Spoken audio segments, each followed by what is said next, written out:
Hello class 8 student. Today I am going to continue a new lesson on political science, that is the union legislature, that is a parliamentary form of government in union legislature. So first of all we need to understand about what is legislature. As in the constitution, as a system of government, there are three branches that has been given, and these branches work individually for better functioning of the government.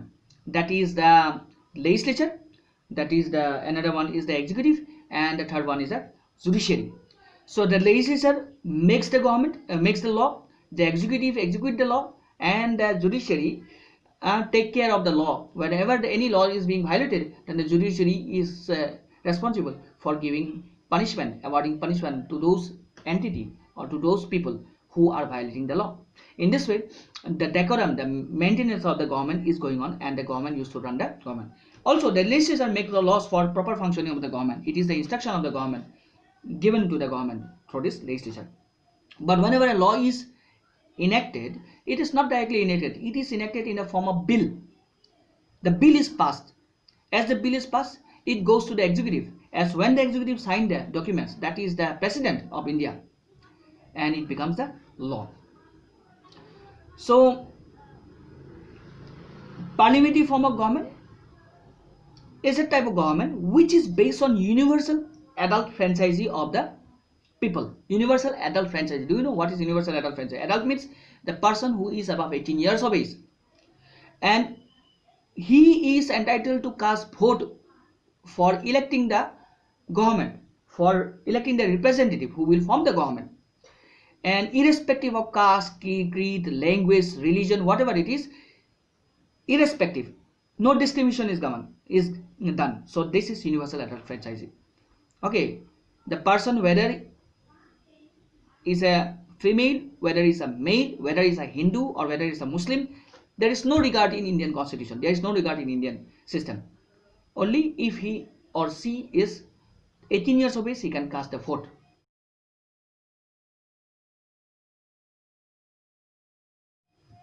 Okay, so this means that the parliament, which is the supreme law-making body, is composed. The legislature, the parliament, is a supreme law. That is, the legislature is within the parliamentary system of India, of the government. It is a supreme law-making body, and it is composed of the representatives elected by the people through election. That is, we elect the representative, and this representative will go to the parliament, will form the government, and start making the laws. Thus, the government is truly democratic, and it is a government by the people, for the people, and of the people. Now you understand that what is kind of democracy? This is democracy.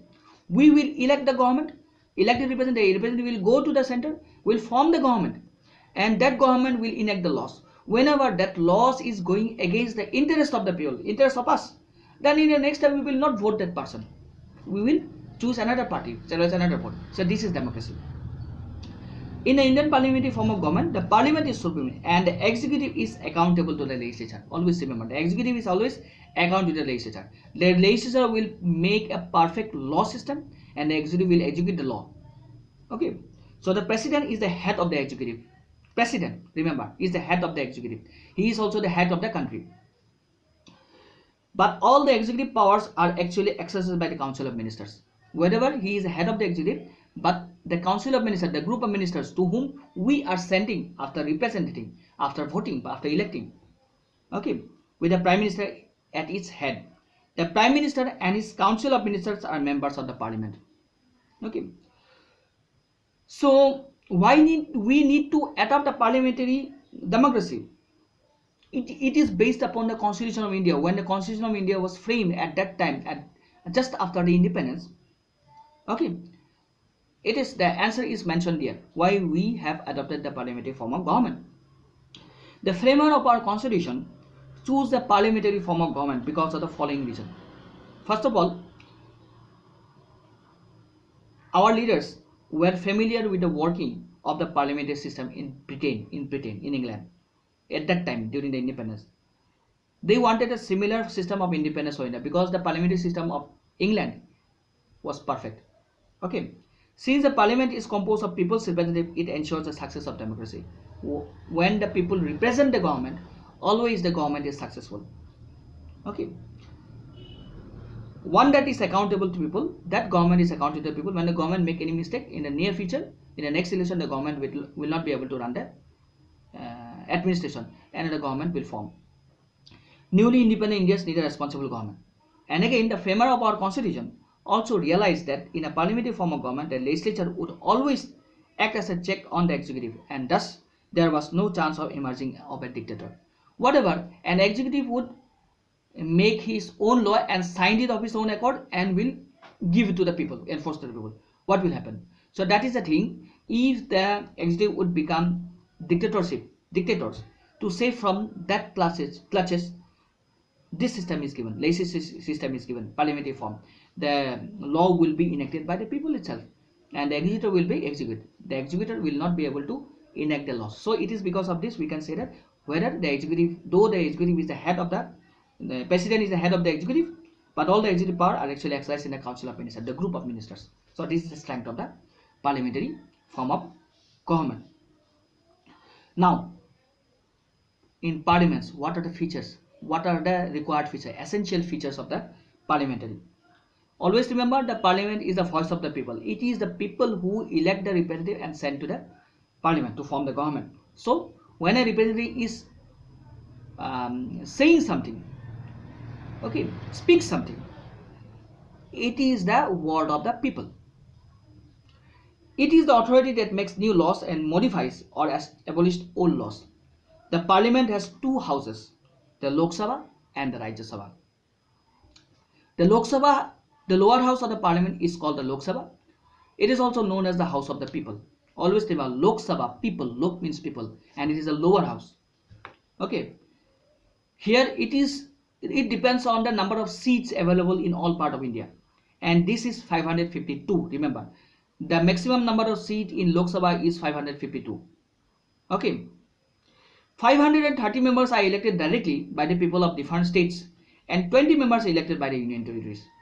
Okay, there are union territories also, 7 union territories, and from 7 union territories 20 members are coming.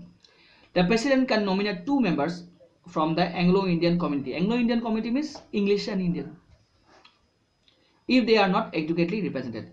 Any person who is a citizen of India and is at least 25 years old, if your age is 25 years old and you are a citizen of India, okay, you can stand in the election, you can contest in the Lok Sabha election.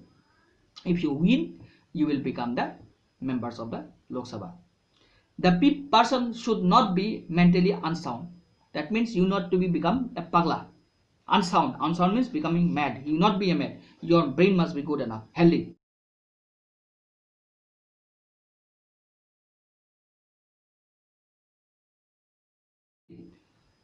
Or declared bankrupt. Bankrupt means that person who doesn't have money, has completely lost his wealth and property.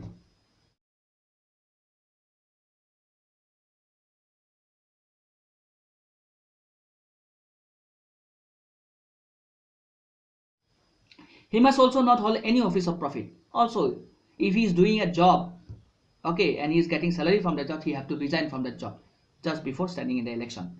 The Lok Sabha serve as a term of 5 years. The members serve for 5 years. Remember that one. Now, in Lok Sabha, the Lok Sabha election are held.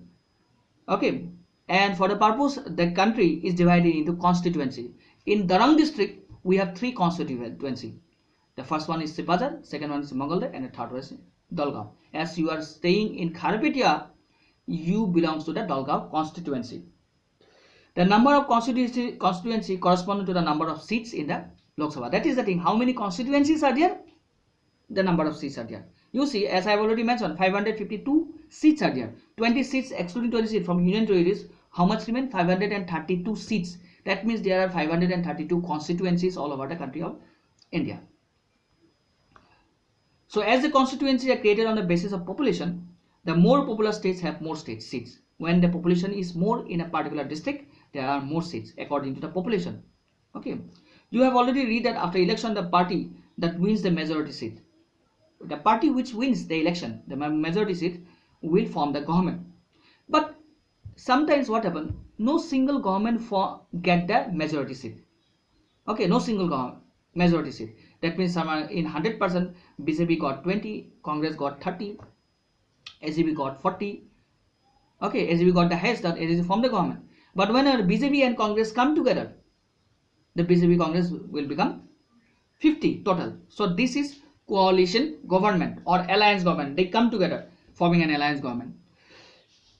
But now the government has a single party rule, single majority vote. The BJP has got this, and the BJP solely have formed its own government. So it is because of this, this government is stronger enough than any other government which was elected by the people back in the past.